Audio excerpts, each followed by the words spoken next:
Boa tarde. Boa tarde, Igor, vereador Igor, presidente da Comissão de Administração Financeira, aqui, através de quem cumprimento todos os demais vereadores, meus amigos aí, Tomatinho, que conheço desde criança, né, Tomatinho? Bruno Dias, né, Oliveira, e o secretário de Finanças, né, senhor Silvestre, Paulo Henrique, companheiro de longa data também, Daniel e Nicolas aqui, os servidores da Câmara, e os servidores do IPREM, do Cineia, Pedro Monticelli, dos conselhos do IPREM, aqui os meus companheiros Daniel, diretor financeiro do Instituto, a Maria Fernanda, que agora ocupa o cargo de diretora de contabilidade, a Anelisa, a assessora de investimentos, o ilustre presidente desta casa, Leandro Moraes. Essa é a minha última prestação de contas, aqui encerro o meu mandato dia 23 de março, próximo, e tenho aqui a grata satisfação de dizer que o Instituto está bem organizado, está num caminho de excelente governança, com sistemas funcionando eletronicamente, os servidores imbuídos em melhorar o atendimento e a inovação, modernização, empenho, isso está muito bem encaminhado. Agora, a situação financeira, vamos falar assim para ficar todo mundo bem atualizado, né? A atualização que trazemos aqui da situação financeira do Instituto é muito delicada, como dissemos em todas as outras apresentações. Nós tivemos uma apresentação do atuário, que fez a avaliação atuarial 2023 e apresentou inicialmente agora para alguns envolvidos, né, tanto na administração do Executivo, quanto a Câmara e os conselhos, e são números muito preocupantes. E nós vamos apresentar aqui hoje, tanto a parte de rentabilização com os investimentos, que mesmo com todas as dificuldades aí num cenário que saiu de pandemia, de guerra e de acirramento do cenário político, nós tivemos aí um resultado satisfatório dos investimentos na medida da nossa possibilidade, mas é insuficiente para a gente conseguir resolver o problema grave de equilíbrio financeiro do Instituto, que chegou a um déficit que vai ser apresentado aqui hoje 10 vezes maior do que a época que foi decretada a intervenção. Quase 10 vezes maior. Por quê? Porque agora os números são realmente são reais. Né? Em 2018, o déficit estava sendo apresentado como sendo 159 milhões.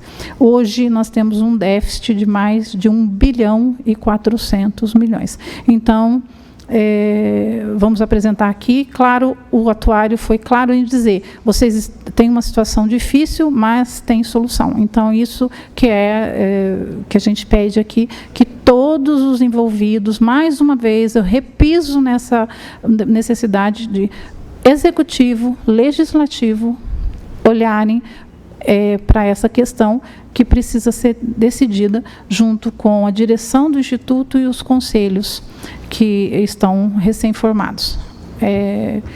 A Maria Fernanda vai fazer a apresentação da parte contábil, vai mostrar a insuficiência financeira de todo mês, que falta dinheiro para a gente pagar a folha de pagamento, já a gente tem que desmobilizar investimentos para poder pagar a folha.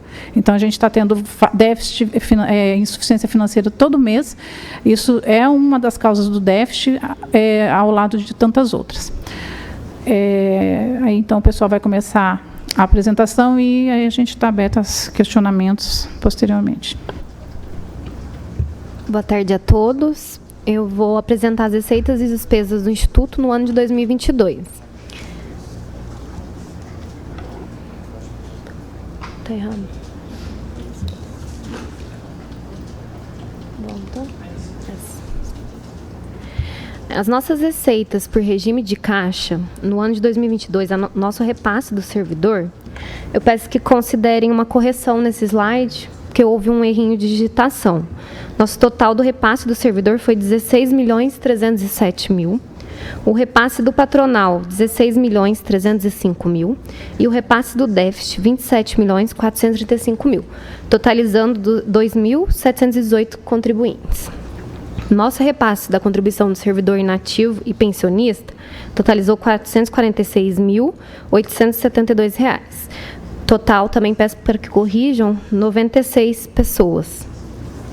A nossa receita de Comprev, que é aquela de compensação previdenciária entre regime próprio e regime geral de previdência, totalizou R$ 234.866. A nossa receita de aluguel do terreno totalizou R$ 156.444. A nossa receita de rentabilidade dos investimentos totalizou R$ 11.105.004. As nossas despesas. No ano de 2022, foram concedidas 123 aposentadorias, totalizando um gasto de R$ 428.000. O total gasto com aposentadoria em 2022 foi R$ 60.169.000, com a quantidade de 1.541 aposentadorias. O nosso gasto com pensões concedidas em 2022 totalizou R$ 38.000, sendo 14 pensões concedidas.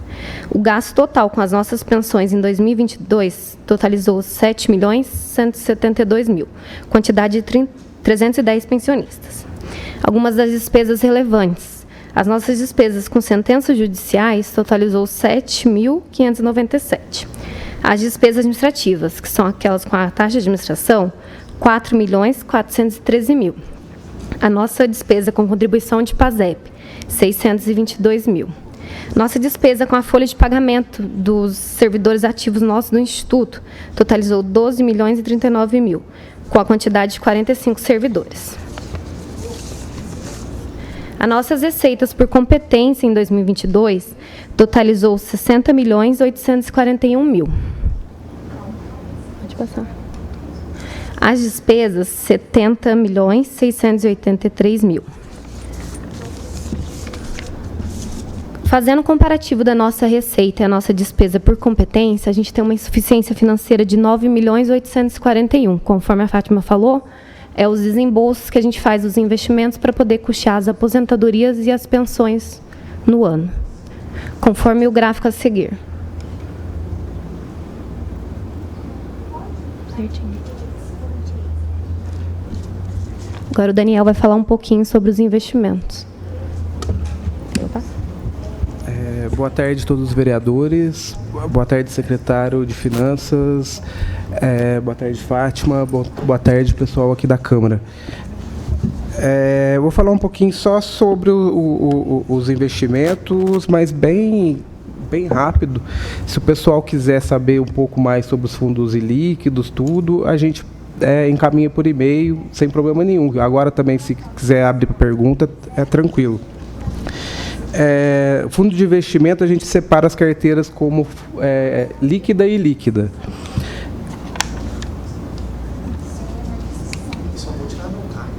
Essa que eu estou mostrando aqui agora é a carteira líquida. O patrimônio da carteira líquida que o Instituto possui é R$ 396.912.000.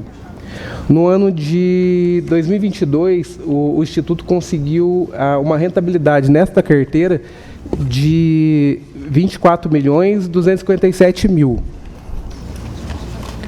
Aqui são fundos que estão em bancos como Caixa, Banco do Brasil, Itaú, Bradesco, Santander e títulos públicos.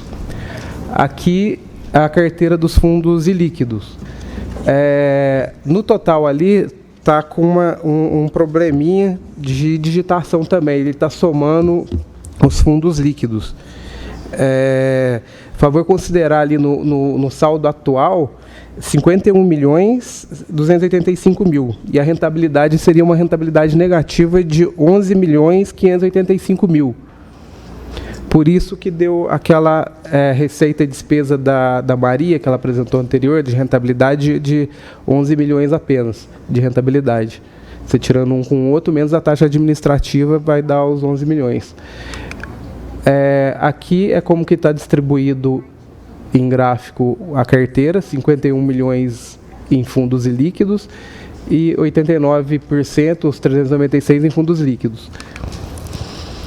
Nesse outro, a meta, que é o IPCA mais 4,77, que a gente tem que estar seguindo todo ano. Esse ano é IPCA mais 4,67 para o ano de 2023. Na carteira líquida... desculpa, eu não estou entendendo esse aqui. Carteira de TBS. Essa é a meta, é o comparativo da meta e a rentabilidade, do que chegou e o quanto faltou. Esse daqui é o IPCA, que é o que a gente tem que seguir, que no caso seria o IPCA mais 4,77. O IPCA de 2022 foi 5,29 e o IPCA mais a nossa meta 10,83. A carteira líquida ela rendeu 6,60, a ilíquida menos 17,38 e a carteira total ficou em 2,94.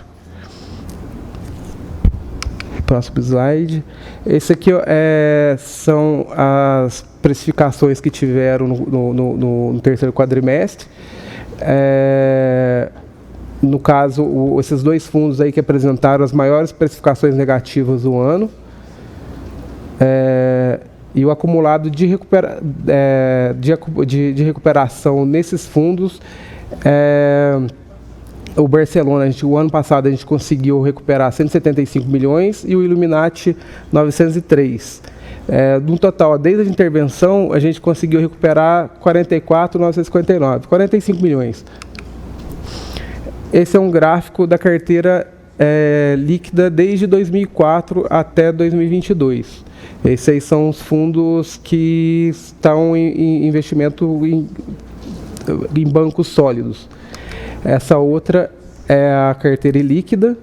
A gente nota ali que no ano de 2016 e 2018 foi a época que teve mais investimento nesses fundos estressados e a gente chegou a ter 50% do patrimônio do Instituto nesses investimentos.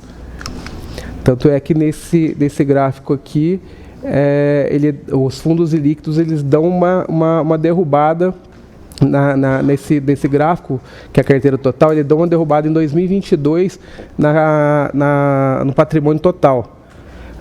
Porém, o que vem caindo ali são os fundos ilíquidos. Os fundos ilíquidos eles vêm diminuindo porque está tendo uma reprecificação verdadeira, né, do que tem lá dentro, e com isso está refletindo no patrimônio total do Instituto. Essa daqui dos fundos ilíquidos, dos fundos do Instituto, era isso. Se o pessoal quiser falar alguma coisa sobre os fundos também, a gente está aberto para discussão, o momento que quiser. Esses daqui já são os slides que a Anelisa vai apresentar para o cálculo atuarial. Obrigado a todos. Boa tarde a todos que nos acompanham aqui e também pelas redes sociais. Esse gráfico ele tem a comparação da receita de contribuição e da folha de pagamento de 2011 a 2022. Se puderem compartilhar, por favor. Então, quando a gente olha para 2011, a gente recebia 23 milhões de contribuição no ano e pagava cerca de 8 milhões de benefício de aposentadoria e pensão. A partir de 2020, a receita e a despesa já começou a aproximar. Em 2021, nós já tivemos um déficit. E em 2022, essa diferença chegou a 10 milhões de reais.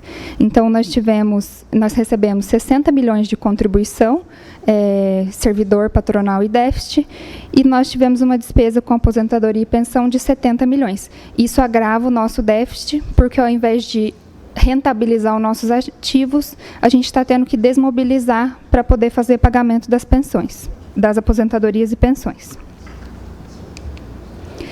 O próximo gráfico, ele mostra a evolução da quantidade de servidores ativos e servidores inativos. Então, em 2011, a gente tinha 3.543 servidores ativos e 647 aposentados. E a gente vê aqui no decorrer dos anos esse valor cada vez se aproximando mais, né? O número de aposentado aumenta e o número de ativo diminui. Então, em 2022, nós encerramos o ano com 2.718 servidores ativos e 1.851 servidores inativos. Esse gráfico é o gráfico do déficit sem o plano de equacionamento. Então, em 2011, nós tínhamos 59 milhões de déficit. Em 2018, até 2017, né, valores bem baixos aí, chegando a 169 milhões. E em 2018, quando ocorreu a intervenção, foi feita uma nova avaliação atuarial pelo Banco do Brasil e chegamos a um déficit de 566 milhões. O déficit de 2022 já foi bem alto, né, em 1,73 bi, e esse ano, para nosso espanto, foi maior ainda. Assim, até nós no IPREM lá nos assustamos, porque a gente esperava um aumento de 200, 300 milhões. Mas o déficit passou de 1,73 bi para 1,422 bilhões. Essa tabelinha é uma tabelinha que eu tirei da avaliação atuarial. É um resumo, né? Então, esses ativos garantidores do plano, 461 milhões, são os valores que a gente tem nos investimentos, tanto líquido quanto ilíquido, mais o imóvel do IPREM, porque nós temos um terreno que é ali as margens da perimetral. Então, ele também conta como patrimônio. As provisões matemáticas seriam os benefícios que a gente teria que pagar para o último servidor até o último benefício. Então, a gente precisaria ter 1.973 bilhões. Compensação previdenciária. Depois que foi feito o censo, a pessoa informou lá quanto tempo ela tem de regime geral. E com base nesse tempo, o atuário faz uma estimativa de quanto que a gente vai receber de compensação previdenciária, que está em torno de 90 milhões. O resultado atuarial, 1.421 bilhões. O déficit equacionado é considerando o plano que foi aprovado lá em 2020, com as alíquotas que estão vigentes hoje, como se elas fossem aplicadas até o final do nosso plano. Então, o déficit equacionado de 639 milhões. E temos um déficit a equacionar de 782 milhões. Aí, no próximo slide, eu trouxe as principais causas do déficit. Essas causas elas foram apresentadas pelo atuário e também a maioria já é de conhecimento de todos, né? Então, a redução do fundo previdenciário e o aumento das provisões. Cada vez menos ativos, cada vez mais aposentados. Então, reduz o nosso patrimônio e aumenta as provisões matemáticas. Diminuição do tempo que falta para cada participante atingir a elegibilidade à aposentadoria.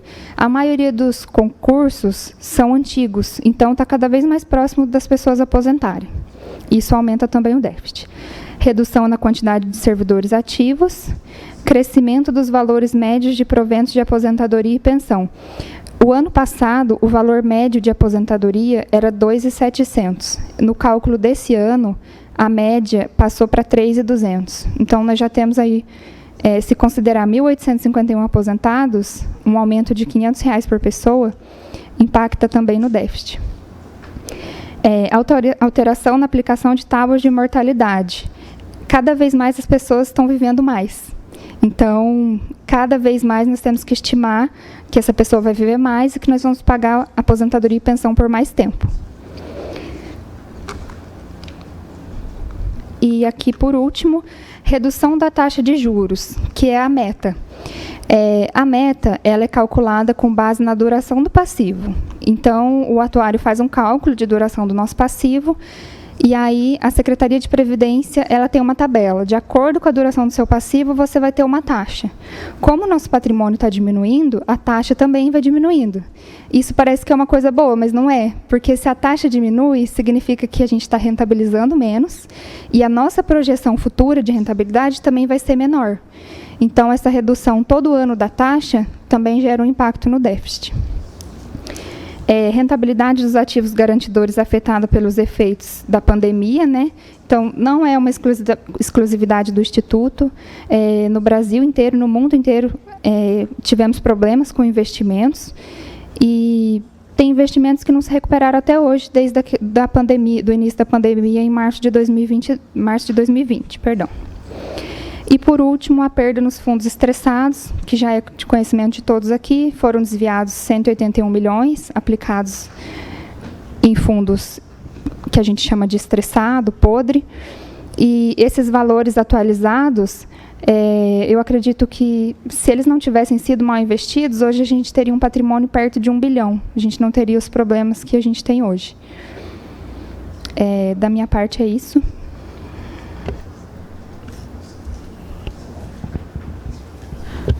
Então, é isso. É um problema bem delicado. Essa casa vai participar ativamente, diretamente, da resolução desse problema, junto com o Executivo e, claro, com os dirigentes do Instituto, os conselhos, né, representando os servidores. Não tem medida fácil. É claro, existem várias alternativas que o atuário apresentou, mitigando aí os impactos, mas não tem como dizer que não haverá impacto para o município e diretamente, então, para a população, né, e para os servidores, né, para resolver isso, porque se não resolver só vai piorar. Por que o déficit aumentou tanto? Porque não teve equacionamento em 2021 e 2022. Aí, em 2023, a gente precisa fazer o equacionamento e, como foi explicado, daqui a 2, 3 meses, tira uma foto de novo, porque a avaliação atuarial é uma foto da situação em dezembro de 2022. Aí vai mudar alguma coisa, tem mais um concurso que o prefeito vai fazer, um concurso que a Câmara vai fazer, tira outra foto, vê a situação, como vai estar naquele momento e faz as avaliações de novo. Mas só que uma coisa, um mito que se diz que o concurso resolve, não é assim, porque é um sistema de encapitalização e não um sistema de repartição simples, no caso das aposentadorias. Cada servidor, em tese, para ser bem simples, ele contribui, junto com o patrão, para a sua aposentadoria. Então, não é o concurso que vai resolver. Ajuda, mas não resolve. Então, tem uma série de medidas que precisam ser tomadas e essa casa vai precisar fazer os esforços, envidar os esforços para chegar nessa solução que é necessário. Nós não podemos mais deixar para depois.